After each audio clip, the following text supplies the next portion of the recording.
તો ચારણ સમાજ પર વિવાદિત ટિપ્પણી અંગે ગાયક દેવરાજ ગઢવીનું નિવેદન સામે આવ્યું છે। સોશિયલ મીડિયામાં વિડીયો ચાલે છે તે જોઈને દુઃખ થયું છે તેવું દેવરાજ ગઢવી દ્વારા જણાવવામાં આવ્યું છે। 60 વર્ષની ઉંમરે આ વ્યક્તિની બુદ્ધિ ભ્રષ્ટ થઈ છે।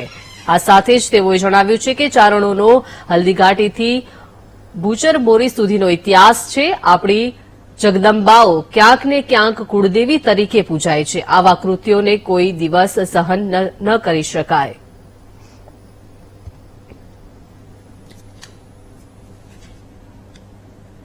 સોશિયલ મીડિયામાં એક વિવાદિત વિડીયો છે એ ચાલે છે, જોયો છે, બહુ દુઃખ થયું છે। 60 વર્ષે આ માણસની બુદ્ધિ છે એ ભ્રષ્ટ થઈ હોય એવું રાખે છે, નકર આવી ભૂલ ન કરે। આપણે બધા એક ઉજળી પરંપરામાંથી આવીએ છીએ, ઉજળી પરંપરા આપણી રહેલી છે।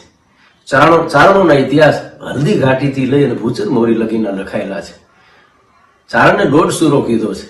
આપણી દરેક જગદંબાઓ ક્યાંક ને ક્યાંક કોકની કુળદેવી તરીકે પૂજાય છે। આ બફાટ જે કરે છે એની કુળદેવી પણ કોક ચારણ જગદંબા છે, એટલે આવા કૃત્યોને કોઈ દી સહન ન કરી શકીએ।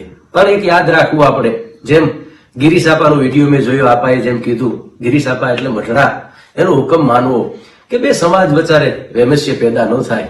એક માણસે ભૂલ કરી છે, 100% એની સામે પગલા લેવા જોઈએ।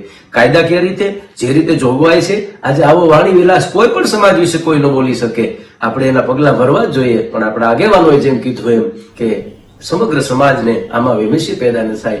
એક માણસે ભૂલ કરી છે, સમાજે ભૂલ નથી કરી।